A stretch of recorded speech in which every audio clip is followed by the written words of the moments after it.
Okay, summer 2021. And everyone's like, we've rented this lovely little renovated doghouse in the countryside. It's got a stripped back kind of vibe. I just feel like crawling into my accommodation at night really keeps me grounded. We're all grounded. Looking disapprovingly at planes crisscrossing the sky whilst trying to remember what it looks like outside the M25. Remember when it was as simple as just staying inside, buying loads of wine and trying not to die. Now we're in and out of isolation like indecisive mollusks, clutching at the bright side as each new disappointment dawns, pretending the forlorn remnants of our wedding are just how we wanted it to be. Really, the groom is more a luxury than a need. Now we're dipping in the sea of our cold grey shores.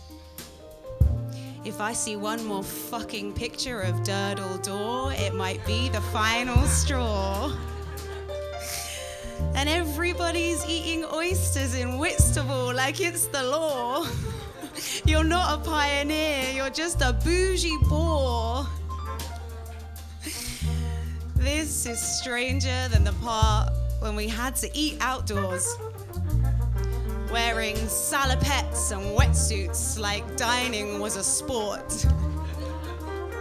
Or when we could only hang out with our household, boldly showing up at the pub, looking deadpan, accompanied by Madonna, RuPaul, and our Nan.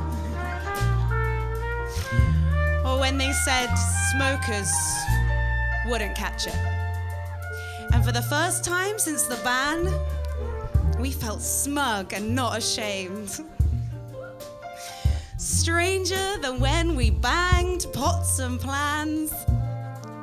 We cringed at the memory of how our hearts sang as the tinny clangs rang out across the rooftops.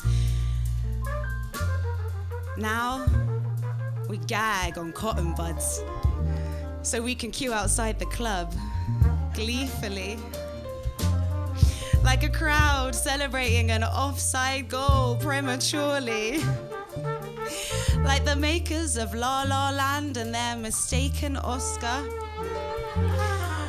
or the lost Titanic orchestra soaring at their sinking strings. We cling to the life raft of normality with our trauma in tow, sort of wishing someone would just make us go back home, take us back to a time before lateral flows, before our hopes and dreams began to decompose and our expectations plummet, and we found ourselves on holiday in a jacuzzi made out of a bucket.